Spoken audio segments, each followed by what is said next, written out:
Assalamualaikum warahmatullahi wabarakatuh. Waalaikumsalam warahmatullahi wabarakatuh. Bismillahirrahmanirrahim. Alhamdulillahi rabbil alamin. Wassalatu wassalamu ala ashrafil anbiya'i wal mursalin. Sayyidina wa maulana Muhammadin wa ala alihi wa ashabihil mujahidin at-tahirin, amma ba'du. Saudara-saudara kaum muslimin rahimakumullah. Pada pertemuan kali ini kita akan membicarakan riwayat Nabi Adam alaihi salam. Nabi Adam diciptakan oleh Allah dari tanah dan merupakan manusia pertama serta bapa dari seluruh umat manusia. Pada saat Allah hendak menciptakan Nabi Adam, Allah berkata kepada malaikat, "Inni ja'ilun fil ardi khalifah." Aku akan menjadikan seorang khalifah di permukaan bumi. Malaikat dengan nada sedikit protes berkata, "Ataj'alu fiha may yufsidu fiha wa yasfiku ad-dima wa nahnu nusabbihu bihamdik wa nuqaddisu lak." Tuhan, apa perlunya engkau ciptakan seorang khalifah di permukaan bumi? Kelak kalau mereka berkembang biak, kerjanya hanya akan melakukan kerusakan, menumpahkan darah, saling bermusuhan satu sama lain. Sedangkan kami, kata malaikat, sudah cukup bertasbih memuji kebesaranmu. Allah kemudian menjawab, "Inni a'lamu ma la ta'lamun." Aku lebih tahu tentang apa yang kalian semua tidak mengetahuinya. Setelah diciptakan Nabi Adam daripada tanah, ditiupkan roh, maka Allah kemudian mengajarkan kepada Nabi Adam berbagai macam ilmu pengetahuan. Wa 'allama Adam al-asma'a kullaha. Kemudian Allah mengajarkan Nabi Adam nama-nama segala sesuatu. Nama merupakan simbol daripada ilmu pengetahuan. Nabi Adam akan dijadikan khalifah di permukaan bumi. Maka dibekali oleh Allah Subhanahu wa taala al-asma'a kullaha, nama-nama segala sesuatu. Yang dimaksud di sini ialah al-ulumal katsirah, ilmu pengetahuan yang banyak. Malaikat pada mulanya protes. Kami kan sudah cukup bertasbih Tuhan. Kami kan sudah cukup memujimu. Untuk apa lagi membuat manusia sebagai khalifah di permukaan bumi? Seolah-olah malaikat tidak setuju. Allah yang maha tahu rahasia segala sesuatu memberikan vonis, aku lebih tahu tentang apa yang kalian semua tidak tahu. Oleh karena Nabi Adam dipersiapkan untuk menjadi seorang khalifah di permukaan bumi, maka dibekali oleh Allah dengan ilmu pengetahuan. Begitu Nabi Adam dan begitu kita. Karena bukan cuma Nabi Adam, kita pun oleh Allah dijadikan sebagai khalifah-khalifah di permukaan bumi ini. Yang nilai kekhalifahan kita bergantung kepada kondisi kita masing-masing. Ada orang yang menjadi khalifah level internasional, menjadi pemimpin dunia Islam.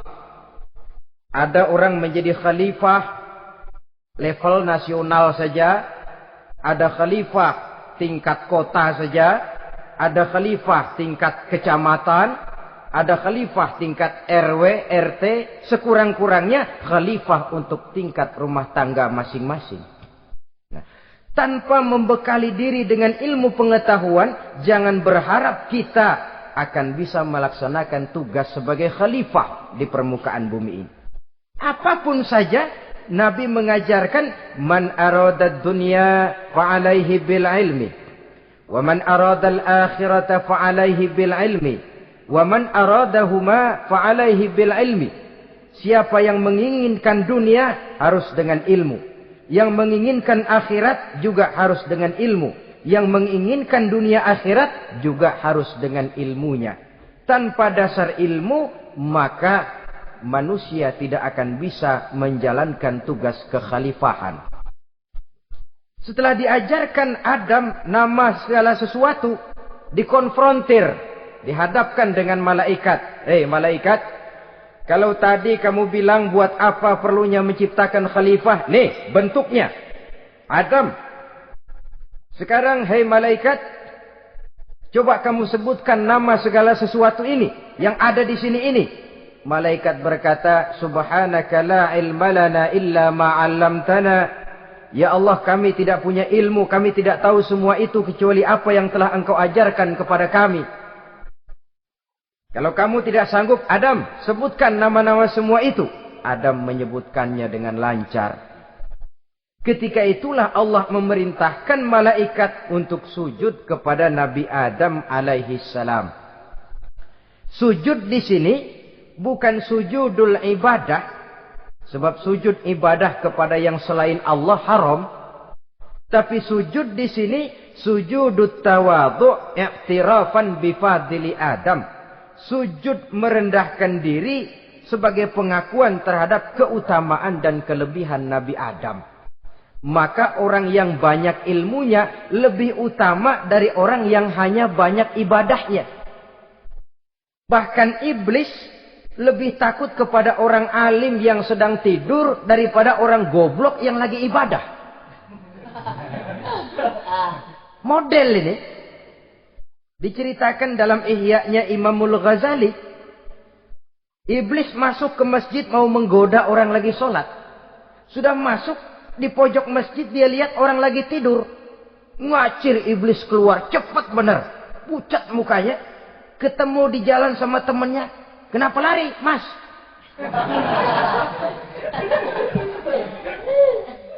Kata temannya, saya mau goda orang sholat. Lalu tiba-tiba di pojok masjid saya lihat ada orang lagi tidur. Saya takut betul sama itu orang. Lari saya keluar. Loh, sama yang sembahyang sampean nggak takut, kok sama yang tidur takut bagaimana? Yang tidur itu orang alim. Yang lagi sembahyang itu orang goblok. Oh, godain orang goblok, saya colek juga dia lupa sembahyang. Tapi orang alim ini saya takut betul.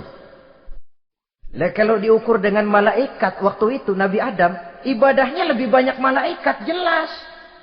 Sudah bertasbih, sudah bertahmid malaikat. Nabi Adam baru diciptakan.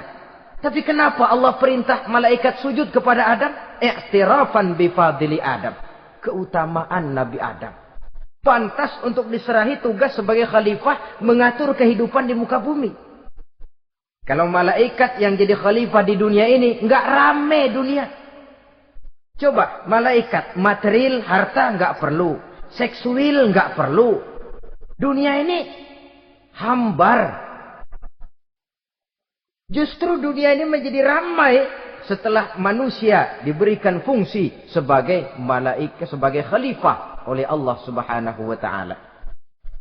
Saudara-saudara kaum muslimin rahimakumullah, setelah nyata kelebihan Nabi Adam, maka Allah perintahkan Nabi Adam tinggal di surga dengan segala kenikmatan yang ada di dalamnya. Tapi lantaran sendirian, kesepian Nabi Adam ini. Allah Maha Tahu, maka diciptakannya pasangannya, yaitu Siti Hawa dari tulang rusuk yang sebelah kiri. Sehingga Nabi pernah pesan begini, Istausu bin nisa fa innahunna khuliqna min dhil'in. Hati-hati kamu ngadepi perempuan. Yang tolong dengar nih yang laki-laki, yang perempuan belaga budak aja dulu lah. Hati-hati kamu ngadepi perempuan. Fa innahunna khuliqna min dhil'in, karena perempuan diciptakan dari tulang rusuk sebelah kiri. Apa watak tulang rusuk? Tulang rusuk itu kan bengkok. Perempuan tuh begitu. Didiemin aja, bengkok terus. Dikerasin, patah.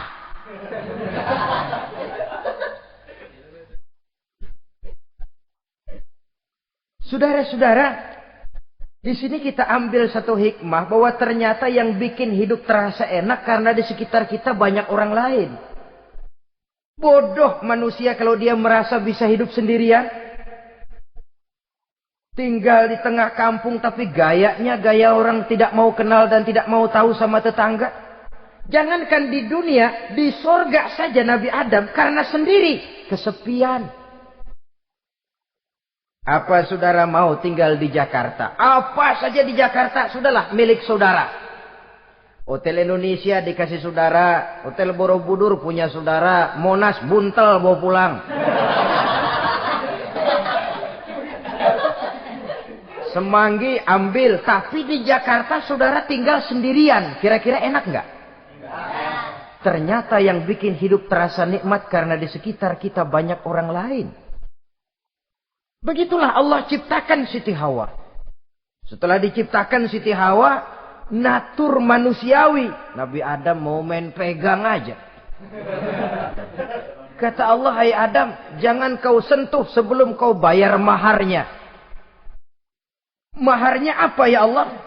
Maharnya an tusalli ala Muhammadin sallallahu alaihi wasallam. Maharnya kau bersolawat kepada Nabi Muhammad.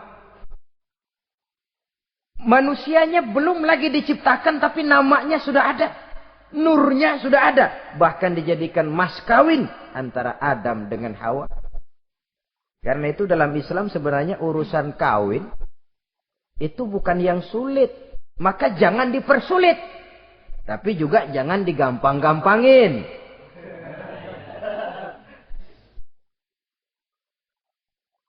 Artinya yang namanya mahar ini, walaupun cuma sebentuk cincin besi kalau orang sangat tidak mampu. Bahkan dengan mengajarkan Fatihah saja sah sudah. Saya terima nikahnya Fulanah binti Fulan, dengan mas kawinnya saya ajarkan dia surah Fatihah. Kalau memang kere betul, tidak punya apapun, sah sudah itu. Agama ini mudah, karena itu jangan dipersulit, tapi juga jangan digampang-gampangin. Setelah itu Allah memerintahkan, Ya Adam uskun anta wa zawjukal jannah. Hai Adam, kau dan istrimu tinggallah dalam surga. Wa kula minha ragadan haitsu syi'tuma. Segala makanan yang ada di dalamnya boleh kau makan. Pakaian yang aneka warna boleh kau pakai. Nikmati seluruh fasilitas yang ada di surga ini. Cuma atu aja Adam. Yang lain boleh dah. Mau ngapa pakai atu aja jangan. La taqraba hadhihi syajarah. Jangan kamu dekati pohon khuldi itu. Dekat saja jangan. Apalagi sampai metik. Jangan Adam.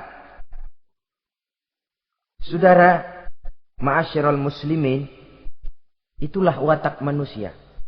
Kalau ada 10 persoalan, yang 9 boleh, yang 1 tidak boleh, yang tidak boleh yang bikin dia penasaran.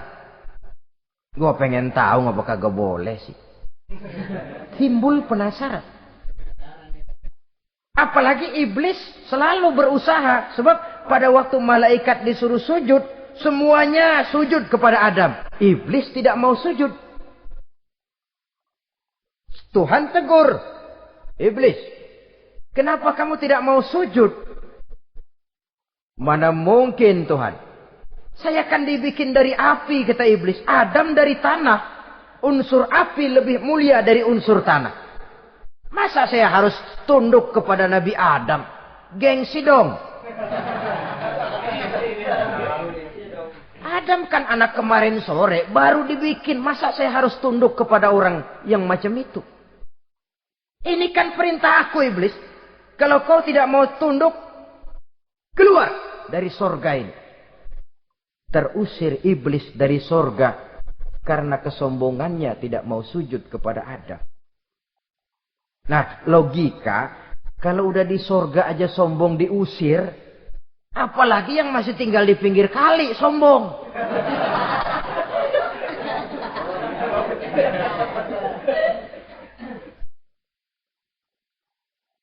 Tapi sejak peristiwa terusirnya itu, iblis bikin proklamasi.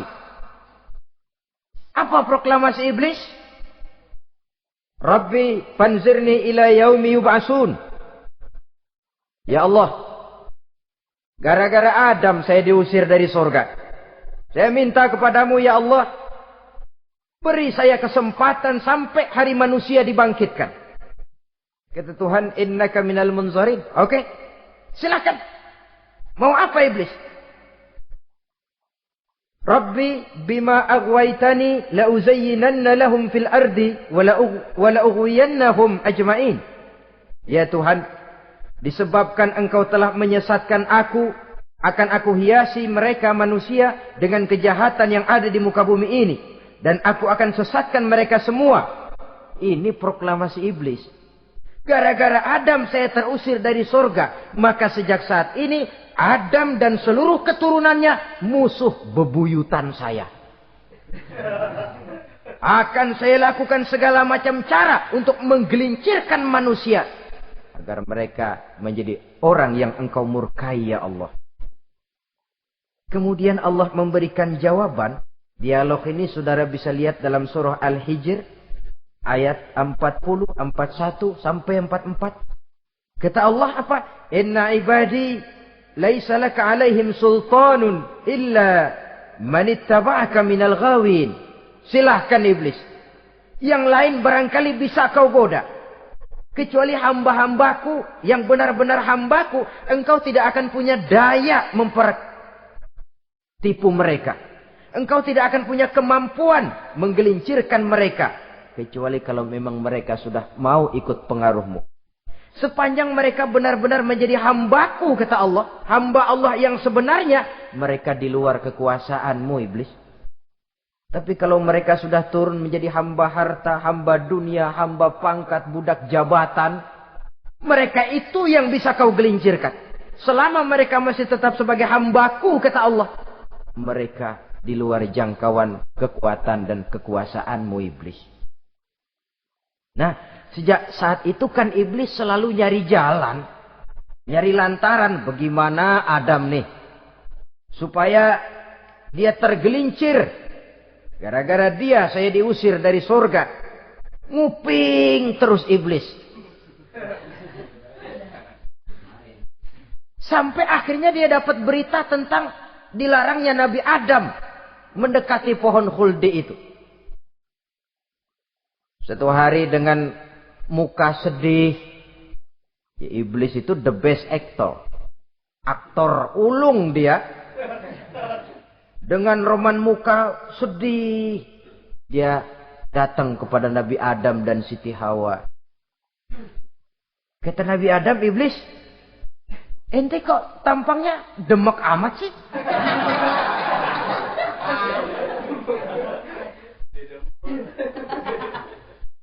Kenapa begitu sedih?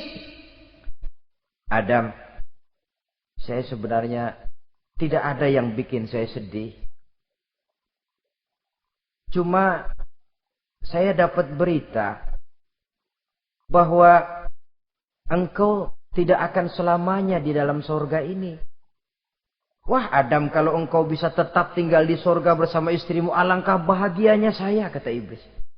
Tapi saya dapat kabar, ente nggak bakalan lama-lama di surga. Buktinya ente dilarang makan buah khuldi. Khuldun artinya kekal. Kalau kau makan buah itu, kau akan kekal di surga Adam. Tuhan nggak pengen, makanya dilarang. Wa qasamahuma inni lakuma laminan nasihin. Untuk memperkuat omongannya, sumpah si iblis.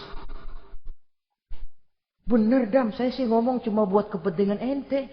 Saya sayang sama ente. Yang tahu cuma saya dah. Bicaranya seolah-olah untuk kepentingan Nabi Adam. Sebenarnya tujuannya tidak lebih menjerumuskan Nabi Adam. Begitu iblis zaman dulu, zaman Adam. Dan begitu iblis zaman sekarang. Seolah-olah bicaranya untuk kepentingan umat Islam. Tapi sebenarnya tujuannya ngelecehin. Memperdayakan umat Islam. Dia bilang kepada Adam, saya sih cuma ngasih saran Adam, kalau ente pengen selamanya di surga, petik aja tuh buah. Pokoknya beres dah. Itu si Tuhan ngelarang, ya bohongin doang lo. Supaya kau dan istrimu tidak lama-lama di surga, maka dilarangnya kau memakan buah khuldi itu. Udah, embat saja. Saudara-saudara, tipu daya iblis ini bisa kita baca dalam surah Al-A'raf ayat 20 sampai ayat 22. Nabi Adam tergoda, ditambah oleh bujuk rayu Siti Hawa. Nabi Adam yang setengah hati itu akhirnya terpancing betul. Sebab itu perempuan, walaupun peranannya tidak begitu kelihatan, tapi memang sangat menentukan. Tidak ada seorang suami bisa sukses jadi apapun dia tanpa peran serta istrinya. Karena itu sebagai muslim, kita punya teman hidup dan kita punya lawan hidup. Siapa teman hidup kita? Dalam arti sempit, teman hidup kita istri. Kalau dia istri tentu suami yang taat kepada Allah dan Rasulnya. Dalam arti luas, teman hidup kita ialah setiap muslim. Setiap orang yang pandangan hidupnya sama dengan kita. Itu teman hidup. Lalu lawan hidup kita siapa? Lawan hidup kita secara mutlak iblis dalam segala bentuknya. Iblis yang berbentuk halus, ini ngusirnya rada lebih gampang. Konon ya, iblis setan itu kalau dengar orang azan kan lari. Takut dia. Dibacakan bismillah, minggir. Yang sulit diusir ini iblis yang berbentuk manusia. Diazanin nyengir.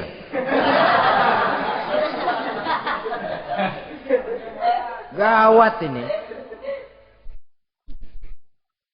Saudara-saudara, ini musuh dalam artian mutlak. Sedangkan musuh dalam artian ideologis, setiap orang yang pandangan hidupnya tidak sama dengan kita. Bahasa langsungnya, setiap orang di luar Islam secara ideologis, ya. Adapun secara manusiawi, kita tetap toleransi, saling menghormati, setuju dalam perbedaan pendapat, kembali kepada prinsip lakum dinukum. Kewajiban saling menghormati sesama manusia, tapi secara ideologis tidak ada kompromi. Begitulah Nabi Adam tergoda. Dan begitulah iblis selalu menggoda keturunan-keturunan Nabi Adam. Sampai kepada kita sekarang ini. Tiap kali kita hendak melakukan berbagai kebaikan, iblis ini mulai bisik kasa, kusuk, kesek. Saudara tadi dari rumah mau berangkat niat dengerin ceramah macam ini. Apa dikira iblis enggak? Wah, gatal iblis. Kata iblis, alah jangan bertingkah lah dengerin ceramah. Ceramah mah urusan 70 ke atas. Ente masih muda. Berjuang kita. Jihad, bismillah. Tidak, saya mau dengar ceramah. Berangkat kita ke tempat ini. Sampai di sini apa dikira iblis diam? Enggak. Dia bisikin lagi. Iya. Lo hadir ke sono dah. Cuma nyampe sono. Ngomong aja ngomong dah. Ustadz mah jangan didengerin, ngomong aja udah. Perang lagi jihad, saya nggak mau ngomong, mau dengerin betul-betul. Kata iblis, iya lo dengerin dah, jangan ngomong, cuman pules.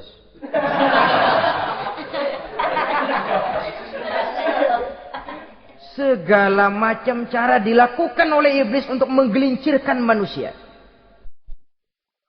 Ketika Nabi Adam mengambil buah khuldi itu, datanglah murka Allah. Adam, seolah-olah kalau bahasa kita, kelewatan kamu Adam. Dari belum ada aku ciptakan kau.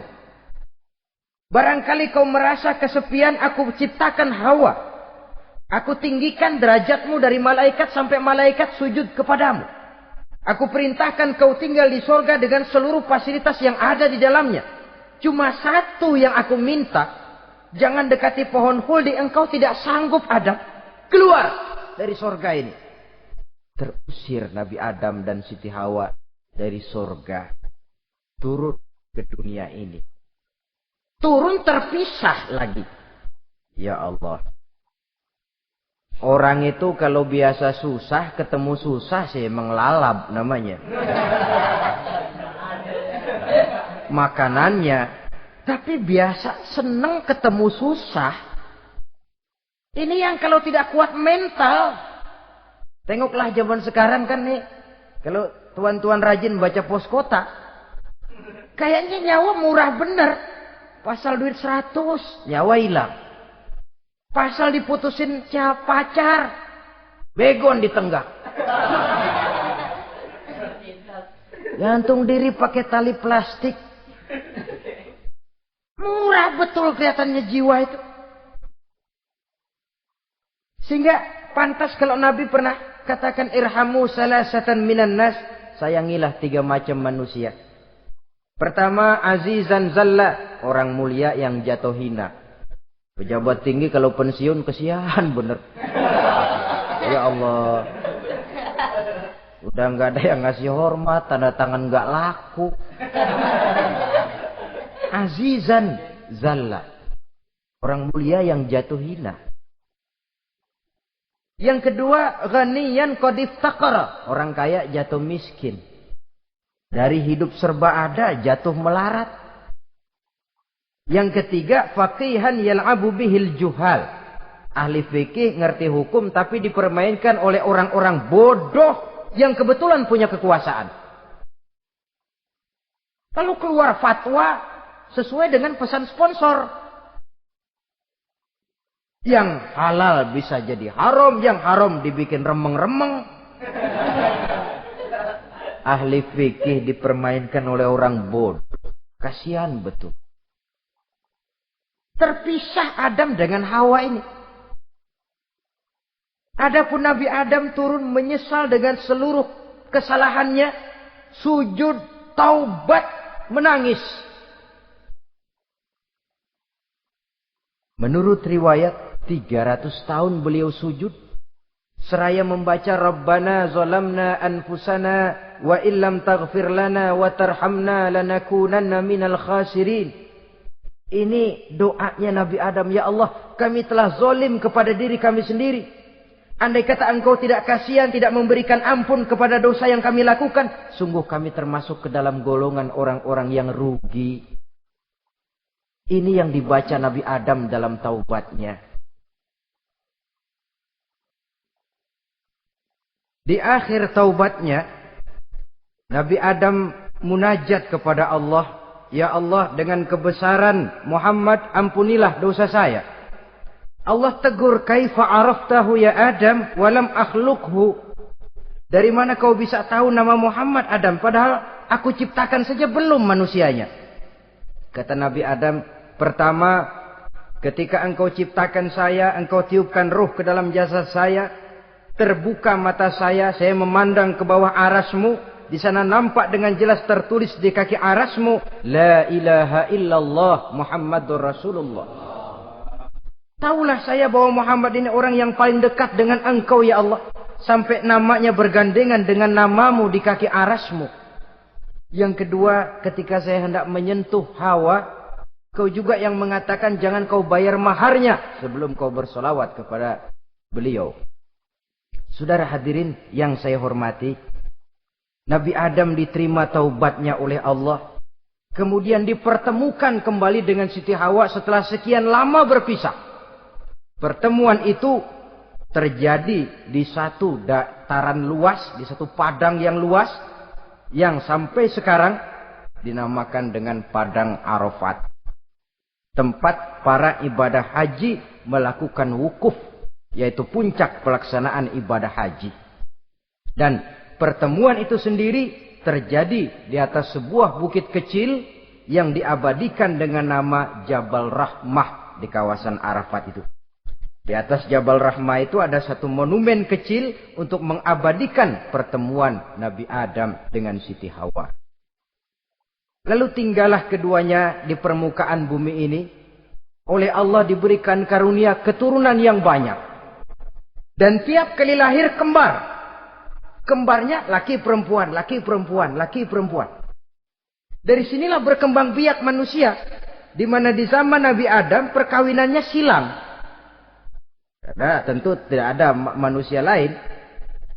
Perkawinan silang itu artinya, kalau si A dan B, A ini laki, B perempuan, kemudian lahir kembar kedua antara C dengan D, maka begitulah yang A dikawinkan dengan D, yang C dikawinkan dengan B.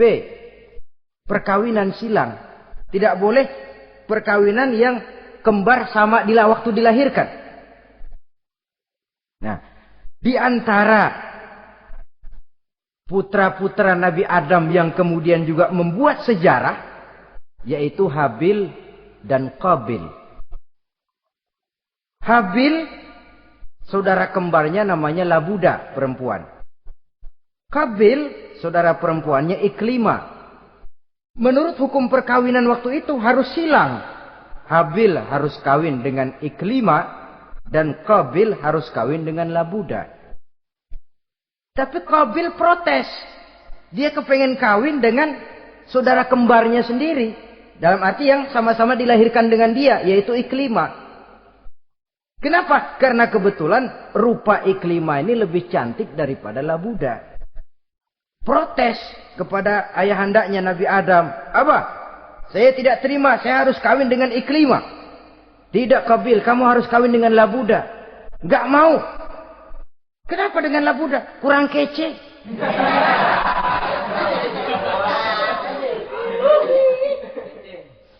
Bertengkar, Nabi Adam tidak berhasil menyelesaikan.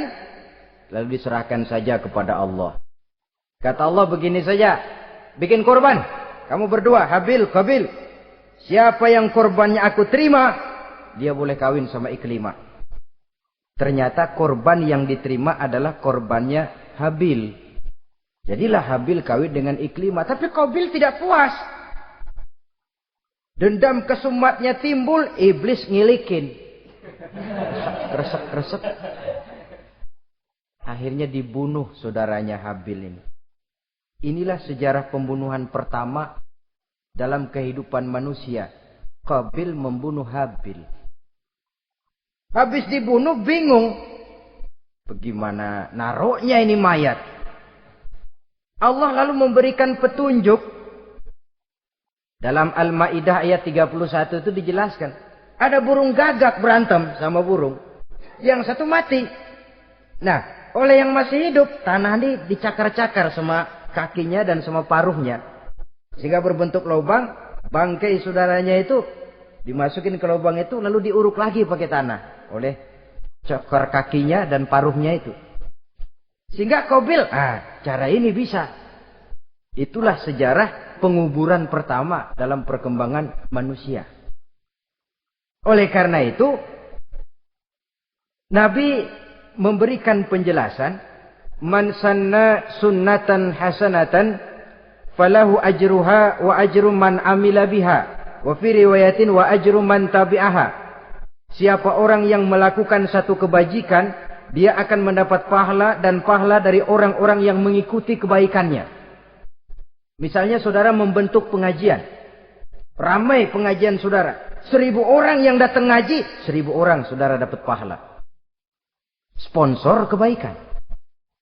Sebaliknya, wa man sanna sunnatan sayyi'atan falahu ismuha wa ismu man amila biha, ay wa ismu man tabi'aha. Siapa yang memulai suatu kejahatan, dia akan mendapat dosa dan dosa dari orang-orang yang melakukan atau mengikuti kejahatannya.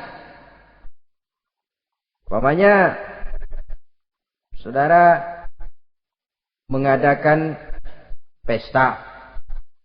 Lalu dalam pesta itu terjadi segala macam maksiat. Maka seluruh maksiat yang terjadi malam itu di tempat itu, saudara ikut dapat dosanya.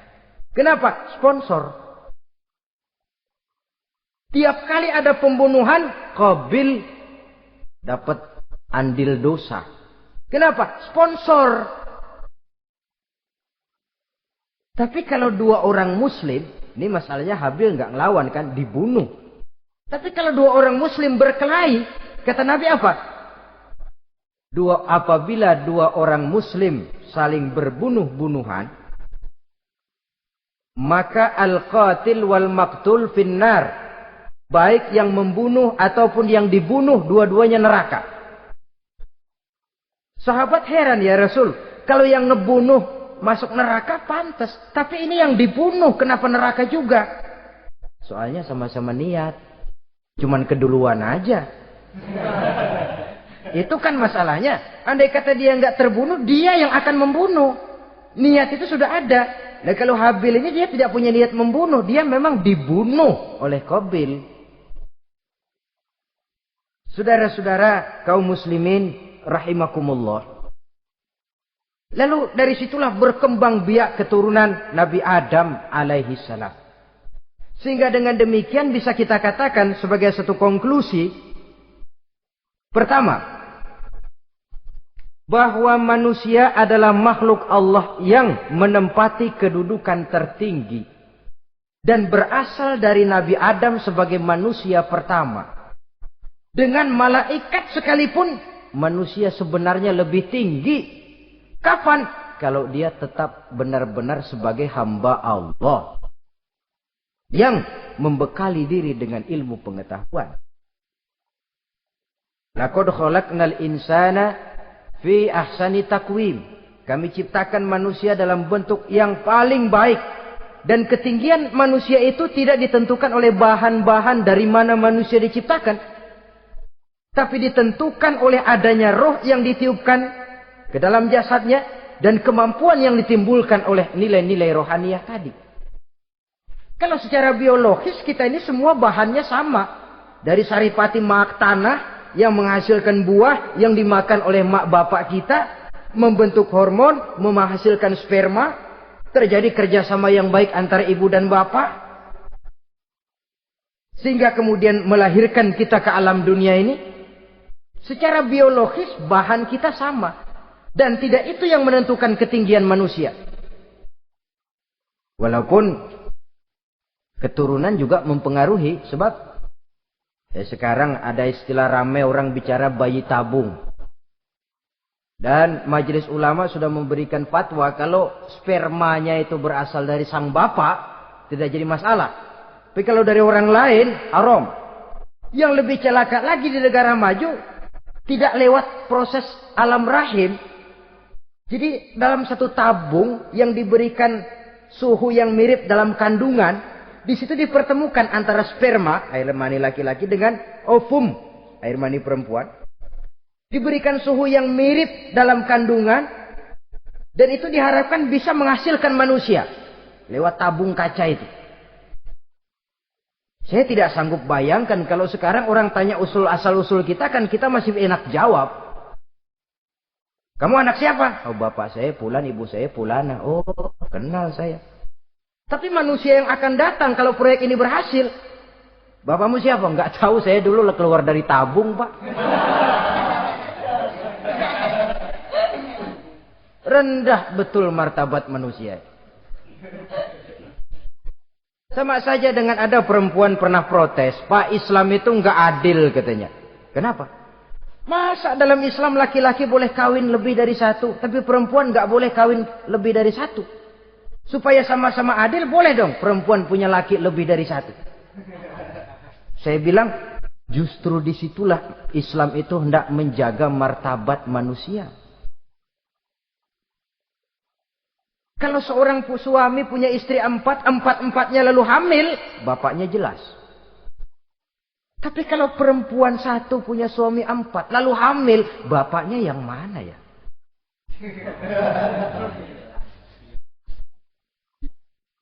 Rendah martabat manusia. Ketika si bayi lahir, ibunya lihat, ini jidatnya kayak si A ini. Sudah ini anakmu saja nih, jidatnya jidat kamu. Kata, antar dulu jidat saya, tapi kuping B ini nggak mau saya. Terkatung-katung si anak tanpa tahu kemana dia mesti manggil bapak. Ibu daftarin anak ke sekolah, Pak Guru tanya lagi, ini bin siapa, Bu? Bingung lah, udah tulis, Bu, bin rame-rame.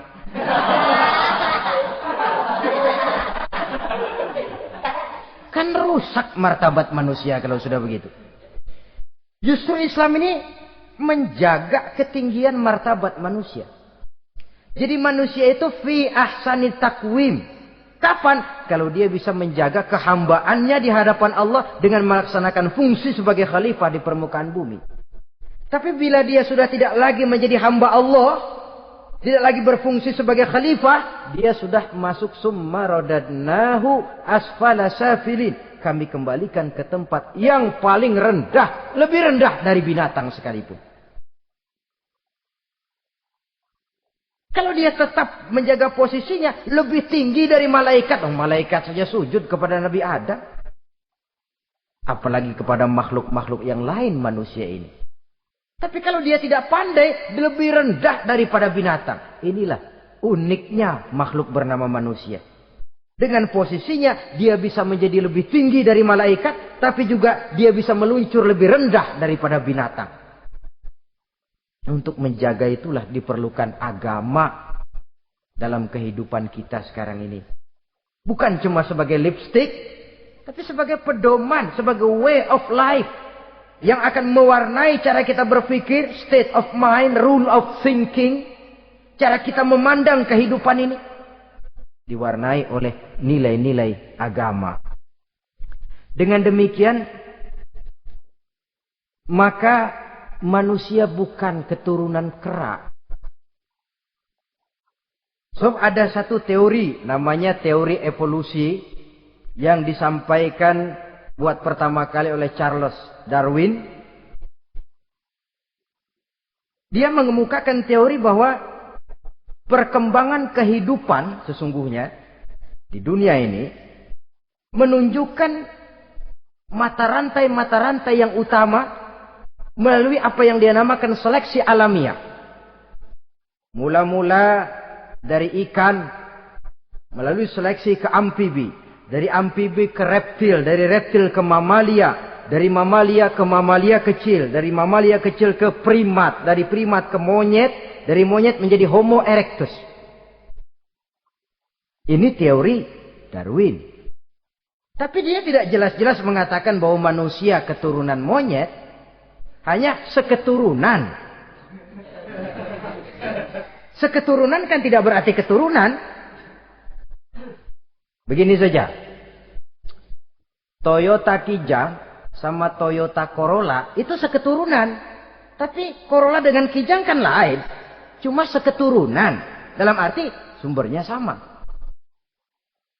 Makhluk yang tidak tahan seleksi alam oleh udara yang sangat dingin, perkembangan cuaca yang sangat panas, gempa bumi dan sebagainya, seleksi alam dia namakan, hilang, musnah dari peredaran. Seperti ada binatang raksasa itu dinosaurus, sekarang kan cuma tinggal dongeng saja, tinggal nama atau kerangka. Itu oleh seleksi alam dia nggak lulus, hilang. Yang bertahan, yang lulus seleksi alam. Manusia walaupun kecil yang lulus seleksi alam ini. Biar dihantam gempa bumi, angin topan, tetap aja ngejedok. Nah, teori Darwin ini, teori evolusi ini didukung dan dibuktikan oleh peninggalan fosil atau binatang dan tumbuhan yang hidup dan mati selama perkembangannya. Dari bentuk organik pertama hingga pendahulu terdekat daripada manusia. Tapi ada satu kelemahan dari pokok daripada teori evolusi ini.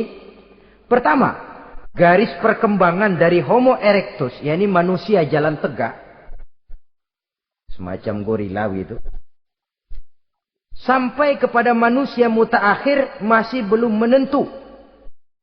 Artinya, okelah, kalau manusia seketurunan dengan kera, batas antara manusia yang wujud sekarang dengan manusia purba itu apa? Yang menjadi penghubung. Monyet tidak mungkin.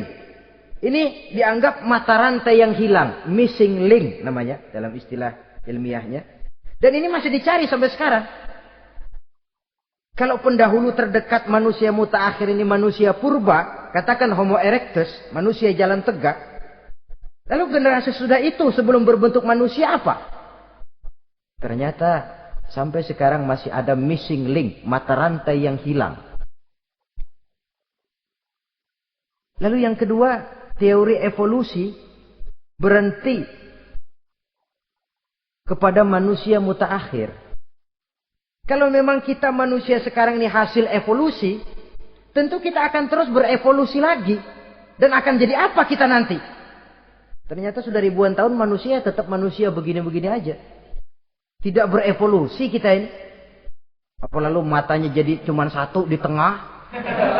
Hasil evolusi? Kan tidak. Tidak berevolusi. Jadi kembali kepada Quran, manusia pertama adalah Nabi Adam. Dan manusia-manusia berikutnya keturunan daripada Nabi Adam. Dan bukan hasil evolusi daripada monyet. Juga tidak akan berevolusi kemana-mana. Kalau demikian benarkah teori evolusi? Untuk mengatakan mutlak benar, bukan wewenang kita.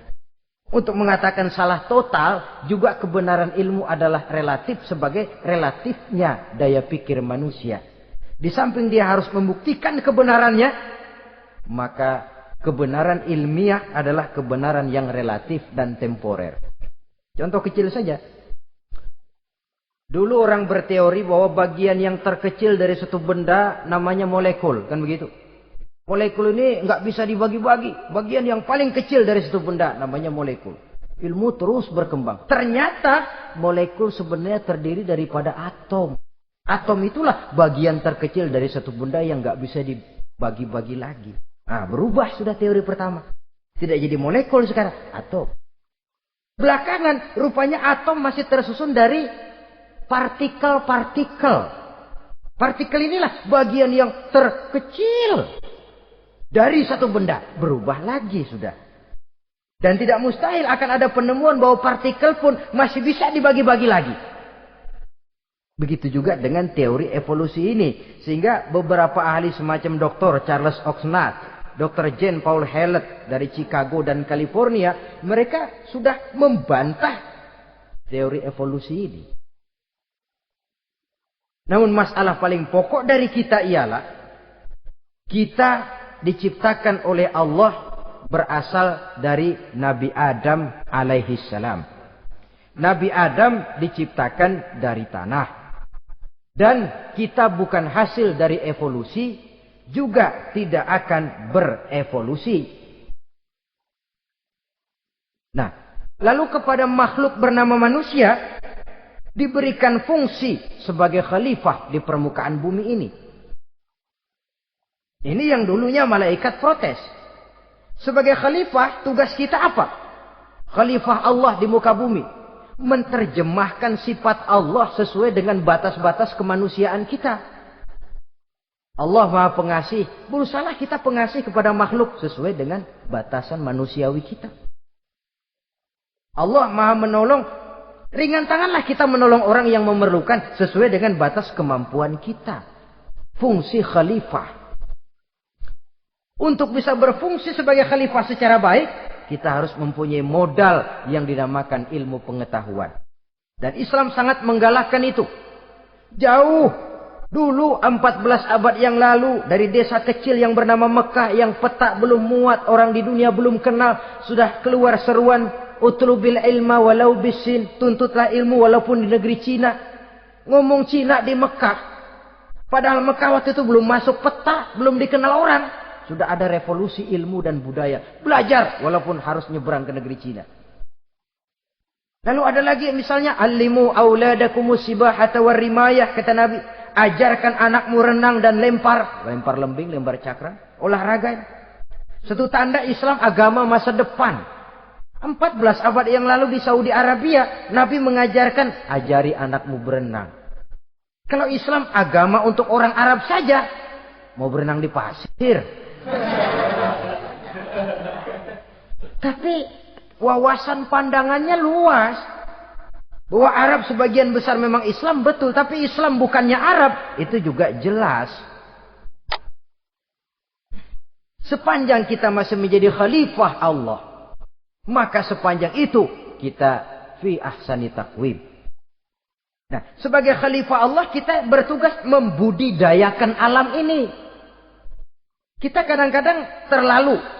Ada ayat, wa ma min dabatin fil ardi illa 'alallahi rizquha. Semua yang melata di muka bumi dijamin rezekinya oleh Allah. Ayat itu betul. hak karena datang dari Allah. Bahwa rezeki disediakan di muka bumi, memang.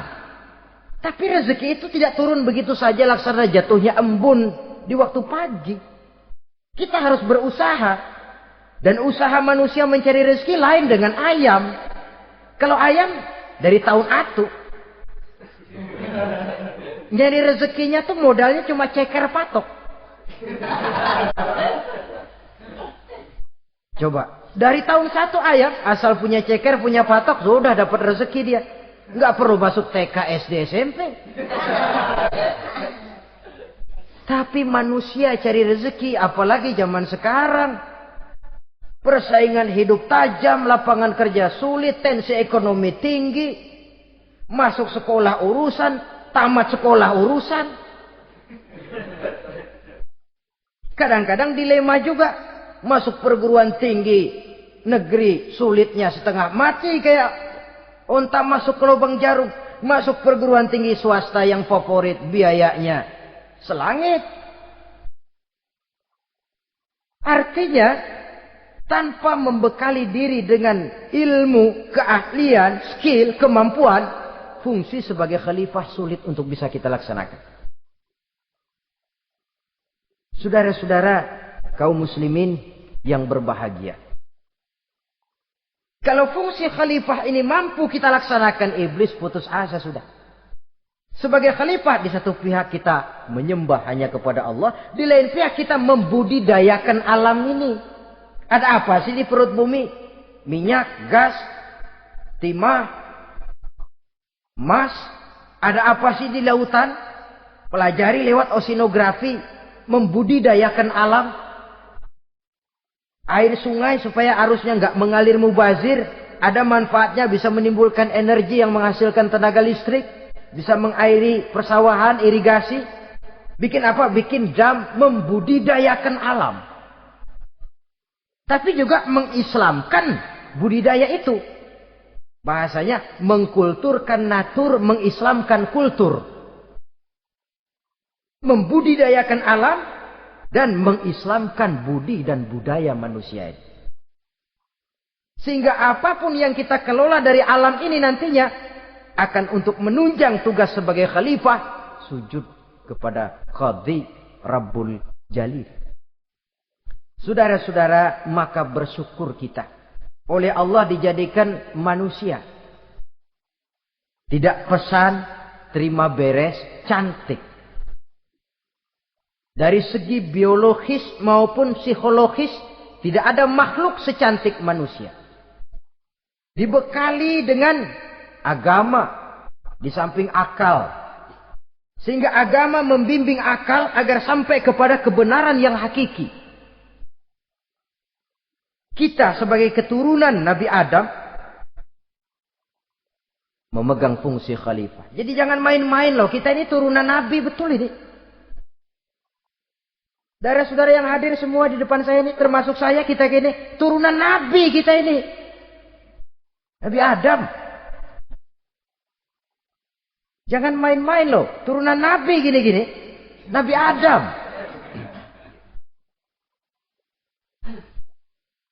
Sayang kalau posisi yang tinggi kita tidak melaksanakan fungsi yang tinggi. Sayang betul. Sebab itu manusia harus adil kepada dirinya. Dalam arti menjaga diri dari sesuatu yang bisa menghancurkan ketinggiannya dalam pandangan Allah. Jadi kalau kita sudah lemparkan diri ke meja judi, hanyutkan diri ke tempat mabuk, hancurkan diri di tempat maksiat, itu sudah tidak adil kepada diri sendiri. Tidak bisa menjaga ketinggian yang diberikan Allah kepada kita. Dikasih baju bersih, dicemplungin di comberan, diinjek-injek lagi. Kita ini diciptakan fi ahsani taqwim. Masa mau turun berbuat seperti binatang, itu makhluk rendah? Masa mau mengikuti tipu dayanya iblis, yang dia sudah proklamasikan bahwa itu musuh bebuyutan kita? Innahu lakum aduwwum mubin. Setan musuhmu yang jelas dalam segala bentuknya. Saudara-saudara, nah, untuk berfungsi sebagai khalifah ini sekali lagi, bekali diri dengan ilmu pengetahuan. Dan ilmu itu di zaman kita sekarang tentu kalau Nabi Adam diajari langsung oleh Allah, wa 'allama Adam al-asma'a kullaha. Lah kalau kita mau nunggu Tuhan ngajarin, geblek terus. Ya tidak mustahil Allah memberikan ilmu yang disebut ilmu laduni ya. Transfer. Langsung Allah memberikan kepada seorang hamba, membukakan pintu hatinya. Tapi bukan potongan kayak kita yang dapat ilmu laduni macam begitu. Satu contoh. Menurut ceritanya, Hadratus Syekh Ki Hasyim Asy'ari itu kan